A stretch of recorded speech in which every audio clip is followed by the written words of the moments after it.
9월 18일 목요일 아침 우리가 오늘 함께 나눌 말씀은 역대하 4장 1절에서 22절까지의 말씀입니다. 어제 말씀드렸듯이 성전은 하나님의 임재를 상징하는 거룩한 공간입니다. 오늘 본문은 솔로몬이 성전을 건축하면서 두루왕이 보낸 후람이라는 기술자를 통해 성전의 기구들을 만드는 과정들을 기록하고 있습니다. 언뜻 보면 성전의 가구와 기구의 목록처럼 보이지만은 그 속에는 하나님을 향한 예배의 깊은 신학적 의미가 담겨져 있습니다. 먼저 1절을 보면은 솔로몬이 또 놋으로 제단을 만들었으니 길이가 20규빗이요 너비가 20규빗이요 높이가 10규빗이었다라고 알려줍니다. 성전뜰의 중심은 놋 제단이었습니다. 이곳에서 모든 제사가 드려졌는데요. 제물 없이는 하나님께 나아갈 수 없음을 보여줍니다. 성막의 제단보다 훨씬 크고 장황하게 만들어졌으며 이스라엘이 드릴 수 있는 수만을 잼장할 수 있게 있는 큰 크기였음을 알게 됩니다. 이 큰 제단에서 드려지는 희생 제사는 하나님과 이스라엘의 화해를 의미합니다. 끊임없이 불순종하고 하나님의 뜻을 거스르려는 이스라엘이 도저히 스스로의 힘으로는 구원받을 수 없는 존재이지만 그 제물에 각이 떠지고 가죽이 벗겨지는 피 있는 희생 제사를 통해 하나님께 나아갈 수 있었습니다. 우리들도 예수 그리스도의 십자가의 보혈의 능력을 의지하여 주님 앞에 나아갈 때 하나님과 화해할 수 있음을 기억해야 됩니다. 그리고 이어지는 2절에서 5절은 바다라고 불리는 큰 물두두멍에 대한 설명입니다.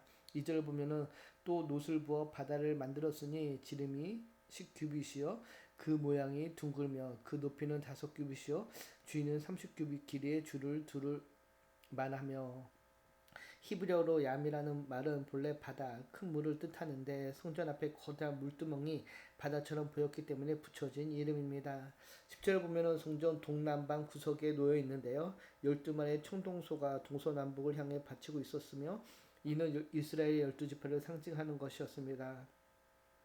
이 바다의 주된 용도는 제사장의 정결 예식이었는데요. 제사장들은 제단에서 제사를 드리기 전에 반드시 손과 발을 씻어야 했습니다. 이는 하나님 앞에 나아가는 길이 언제나 정결을 요구한다는 사실을 보여주는데요. 신약에서는 이 정결이 그리스도의 보혈과 성령의 씻음으로 완성되어집니다. 그러므로 오늘 우리의 예배 역시 준비 없이 습관적인 예배가 아니라 말씀과 기도로 마음을 씻고 정결한 예배가 되어야 합니다. 바다가 성전뜰에 서 있었던 것처럼 우리의 삶에도 늘 회개와 씻음이 먼저 있어야 하며 오늘 하루 그리스도의 피로 날마다 새롭게 씻김 받아 거룩한 예배자로서는 우리 모두가 되기를 주님의 이름으로 축복합니다. 7절에서 10절은 솔로몬 성전에 놓인 4가지 기구를 소개하는데요. 먼저 성수 안에는 금 등장대 10개가 놓였습니다. 성막에는 등장대가 하나뿐이었지만 성전은 그 규모가 커짐에 따라 10개로 확장되었습니다. 이는 성소가 항상 밝도록 하기 위함이었는데요. 등장대의 빛은 하나님의 임재와 계시를 상징하며 신약에서는 교회가 세상 속에 감당해야 할 빛의 사명을 보여줍니다.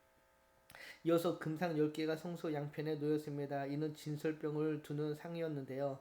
진설병의 원어를 보면은 내암 빠님이라고 얼굴의 빵이라고 번역할 수 있습니다. 여기서 얼굴은 하나님의 임재와 호의를 상징하는데요. 하나님 앞에 놓임으로써 하나님의 임재와 백성과의 교제를 상징하는 떡이었습니다. 드려지는 떡의 개수는 12개로 이스라엘 12지파를 대표하는 것이었습니다. 이는 하나님께서 모든 지파와 항상 함께 하시고 그들을 먹이신다는 상징적인 의미였습니다. 이 진설병은 하나님께 드려진 것이지만은 나중에 제사장이 먹게 되는데 이는 하나님이 받으신 것을 다시 백성에게 돌려주시는 은혜 곧 하나님과 식탁의 교제를 나타내는 것이었습니다. 그리고 이어지는 11절에서 18절은 성전에 쓰이는 노기구들에 대한 설명입니다. 먼저 11절을 보면 이렇게 이야기하는데요. 후람이 또 솥과 부삭과 대접을 만들었더라. 이와 같이 후람이 솔로몬 왕을 위하여 하나님의 성전에서 할 일을 마쳤으니 성전뜰의 기구와 성소의 기구를 만드는 본문에 후람이라는 사람이 등장합니다. 그는 두로 출신으로서 성전 안에 기물들을 만드는 일을 담당했는데요. 11절을 보면 그가 솔로몬 왕을 위하여 성전에서 할 일을 마쳤다라고 기억합니다. 그는 비록 이방이었지만은 솔로몬이 지시한 대로 성실하게 일을 감당했으며 그 결과 하나님의 영광스러운 임재를 상징하는 성전을 건축하는 과정에 반드시 필요했던 인물로 역사에 남게 됩니다. 솔로몬과 후람은 하나님의 성전을 위해 함께 일한 동역자였습니다. 하나님을 향한 솔로몬의 사랑과 열정이 후람의 능숙한 기술과 재능으로 아름답게 지어져 갔습니다. 이것은 하나님의 성전 안에서 이루어지는 합력을 상징한다 할 수 있습니다. 또 이어지는 19절에서 22절은 성전 안에 쓰여지는 금기구들에 대한 설명이 지어지는데요. 분향단과 지설병, 상, 등잔대와 그수품, 또 불집게와 대접, 숟가락 등 많은 기물들이 금으로 제작되었습니다. 이는 성전이 단순히 제사를 드리는 공간이 아니라 하나님의 거룩하심과 영광을 드러내는 장소임을 의미하는데요. 따라서 성전의 기구들이 금으로 만들어졌다는 것은 하나님께 드려지는 예배가 가장 존귀하고 최고의 것으로 준비되어야 함을 강조하는 것입니다. 오늘 우리의 예배도 마찬가지입니다. 하나님께 드리는 것은 남은 것, 값싼 것이 아니라 가장 귀한 것으로 드려져야 합니다.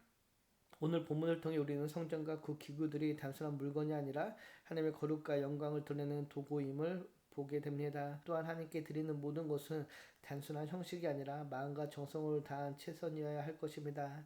후람의 헌신처럼 우리의 삶과 섬김이 하나님께 기쁨이 되고 성전의 기구처럼 세상을 비추는 도구가 되기를 주님의 이름으로 축복합니다. 오늘 말씀을 묵상하며 두 가지를 생각해 봅시다. 솔로몬이 성전의 대부분의 기물을 금으로 만든 것처럼 나는 하나님께 최고와 최선을 드리고 있는지 돌아봅시다.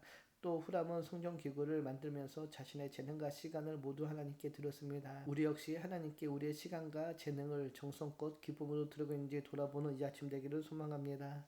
기도합니다. 거룩하신 하나님, 오늘 말씀을 통해 성전의 모든 기구가 금으로 만들어져 하나님의 거룩하신과 영광을 나타내는 것을 묵상합니다.